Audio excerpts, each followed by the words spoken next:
Hi, in this lesson we're going to be talking about how to use storage spaces in Windows 11. So storage spaces are used to combine multiple physical disks for different purposes, such as making a large single disk, or maybe using a mirror, or providing some data redundancy. So there's different ways you could configure it, and we're going to show you how to do that in this video. All right, so I have this document here that kind of goes over the basics for each type. Okay, so the first thing to point out is that there is a drive pool and then a space within that pool. So the drive pool is the actual drives themselves that you are using to create the spaces within. So you'll see that in more detail as we get into it. All right, so we're going to talk about the simple spaces first. So this is a way to combine multiple physical drives into a single logical storage pool. That way you don't have to manage each one individually. You don't get any redundancy when you use this method. It's just a way to make a larger pool out of multiple drives. You do get increased performance because of striping, and it offers a more efficient use of space because you could create a large volume that spans all of your drives. Okay, so let's go into disk management here just to see what we're working with. So we have our C drive here. And then we have a 100 gig disk here and a 120 gig disk here with unallocated space. So these are both basic disks, so you're going to have to use basic and not dynamic for this process. Okay, then we have storage spaces open here, which you could actually find from Control Panel. Or you could just do a search for it down here. All right, so we're going to create a new pool here first. Okay, let's just kind of expand this here. All right, so here are the two disks that we saw here, the 100 gig and the 120 gig. So we're going to create a pool using these disks. All right, so now we're going to create our space. So the default name is storage space. You could call it whatever you like. We'll call this simple space. You could change the drive letter if you want. Okay, we're going to change this to simple with no resiliency. So it tells you here, a simple storage space writes one copy of your data and doesn't protect your drive from failures. And you need at least one drive to do so, but we're going to be using two. So it gives you your total here, which is the combination of the 100 gig and 120 gig. And then if you go back to disk management, you'll see once you create the pool here that they're gone until you make the space. All right, so let's create the storage space here.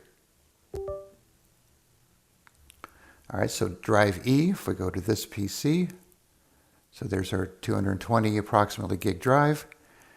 And then if we go back to disk management, you could see it made a single drive here with the letter E, 220 gigs. So one thing you notice too, if you use another partition editor, like this guy here, which is Niobe Partition Editor, this is a great program. You can see it still shows the two individual drives and our storage space. So you can kind of view them both using this. So I just wanted to point that out for an example. Okay, so now if we create a file here, it acts just like any drive you would use. Okay, then also when you go to your storage spaces here, you can see your physical drives that are used for the pool. And then you can rename them. So let's say we want to make things a little easier. Let's say this is a Seagate.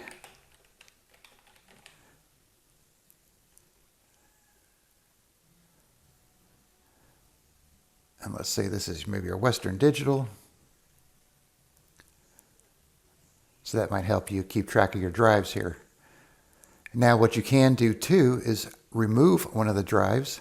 So let's say you didn't want to use it or it was failing and you wanted to remove it from your pool.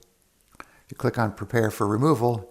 It tells you all data on this drive will be moved to the other drives in the pool, which might slow down your PC for a few hours, depending on how much data you have, of course. So we're removing the Seagate 100 gig drive from our pool. So click on Prepare for Removal. So you can see here it's preparing for removal. So how long this will take will depend on how much data you have. So we'll wait a couple minutes till this is done. Okay, so now we could remove it.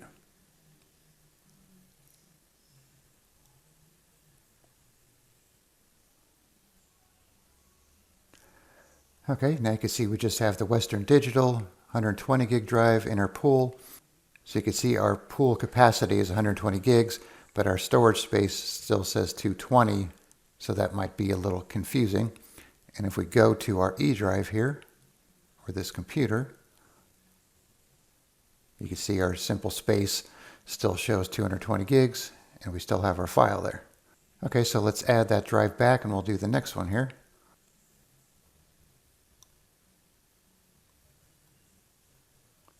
Okay, so now we have our other drive here, but it reverted the name back to the default name.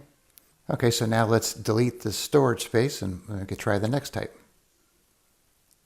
So you could say, deleting a storage space permanently deletes all the files that it contains, and you can't recover them from the recycle bin.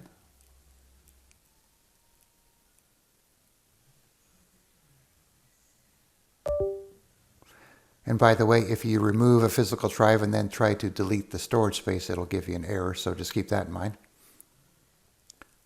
Okay, so let's rename this again here.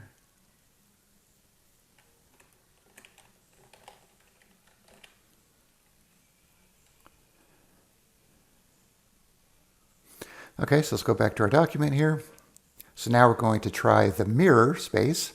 So it keeps multiple copies of your data, so if one drive fails, you still have access from the other drive. So it's kind of like a RAID 1 mirror that you could use with 2 drives.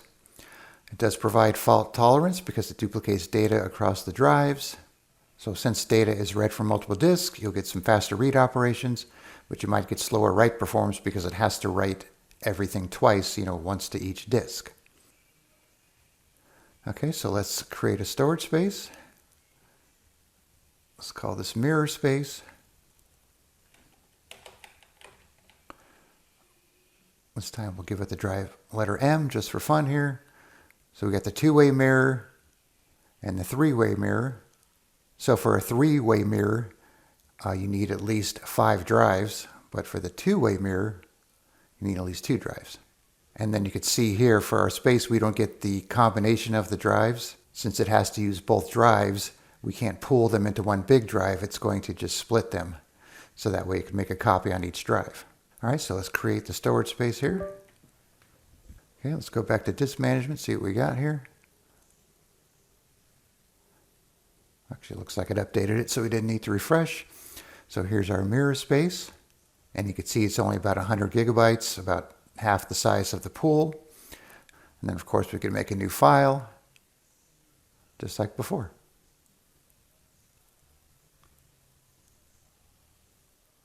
And then, of course, if you were to remove one of the drives from a mirror, it's not going to have the redundancy because it only has one drive to write files to and not 2.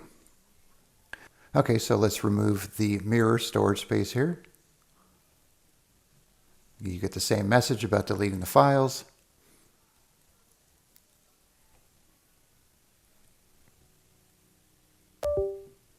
Okay, let's go back to our document here. Now we'll talk about parity spaces.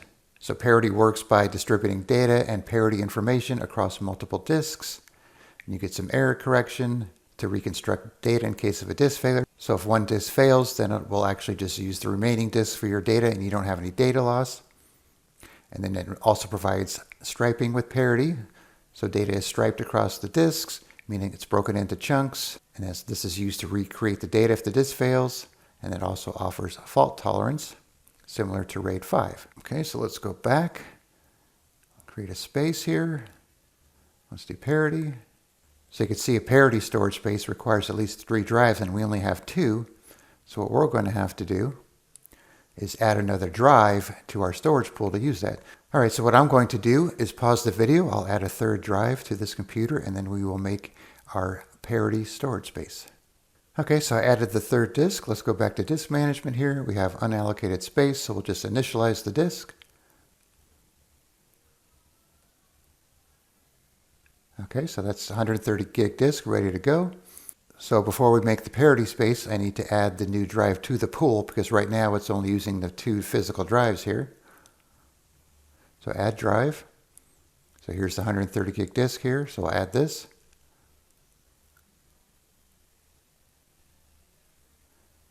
Okay, so now we have the physical drives here, so I could rename this one as well. I'll just say this is a Samsung. Okay, so here are our 3 drives, 130, 100, and 120. So we're going to create a storage space.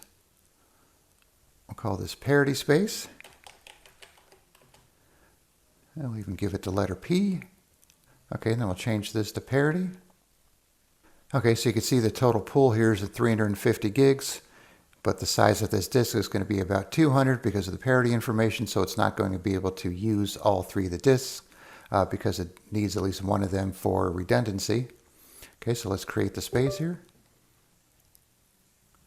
Okay, so here's our parity space, and then of course we can make a new file like before. Go back to disk management here, you can see parity space about 200 gigs. And then if we go back to the Niobe program here, let's refresh.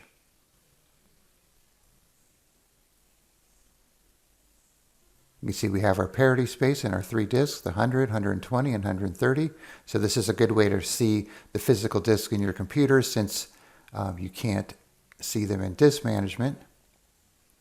So I'll actually add a link so you could check out Niobe as well in case you want to try out this program, because it has some nice features you might want to check out. All right, so to summarize here, so we have our simple spaces, which you could use to combine your drives for drive pooling to make multiple drives act as one. And you do get some increased performance. And then we have our mirror space, which is used for data redundancy, where it makes duplicate copies to each drive. So that way, if one drive fails, you'll still have the data on the other drive. And then you have your parity space, which combines multiple drives into one and stripes the data across the disk. So if one drive fails, then you'll still be able to use the other two drives and need at least 3 drives for this type of configuration. All right, so there is your basic overview of Windows storage spaces. All right, thanks for watching and be sure to subscribe.